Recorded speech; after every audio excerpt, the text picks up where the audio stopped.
NASA's InSight craft lands safely on surface of Mars after 7 minutes of terror. NASA's InSight landed safely on Mars on Monday afternoon, with scientists now hopeful they'll get a below-the-surface look at the red planet. Shortly before 3 p.m. ET on Monday, scientists at Jet Propulsion Laboratory in Pasadena, California, cheered, hugged and traded high-fives as their prized craft safely landed on the red planet and started sending back its first images. "This never gets old," said jubilant Chief Engineer Rob Manning. "What a relief. Fabulous, fabulous."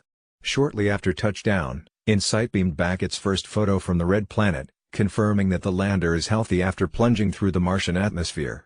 In a tweet of the picture, NASA said, InSight will spend the next few hours cleaning its camera lens and unfurling its solar arrays.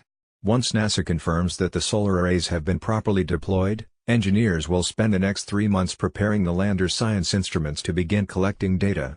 The InSight lander arrived on Mars' surface by surviving what NASA called as its prized craft decelerated from 12,300 miles per hour to 5 miles per hour at landing. "There's a reason engineers call landing on Mars 7 minutes of terror," said Rob Grover, who leads the team in charge of InSight's landing. "We can't joystick the landing, so we have to rely on the commands we pre-program into the spacecraft.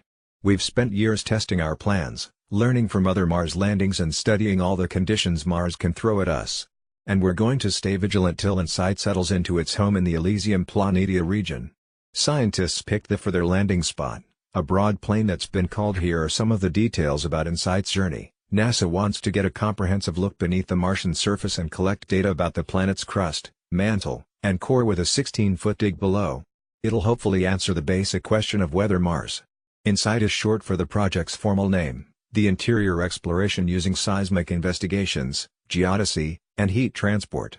InSight has been in flight since May 5 when it blasted out of Vandenberg Air Force Base in California, traveling 301 million miles to Mars at a mission cost of $850 million. A 39-foot parachute was set to guide the 800-pound, solar-powered InSight to its Martian parking spot. For the next 2 years, or 1 Mars year, scientists hope to collect data that'll show how microorganisms might have once existed there.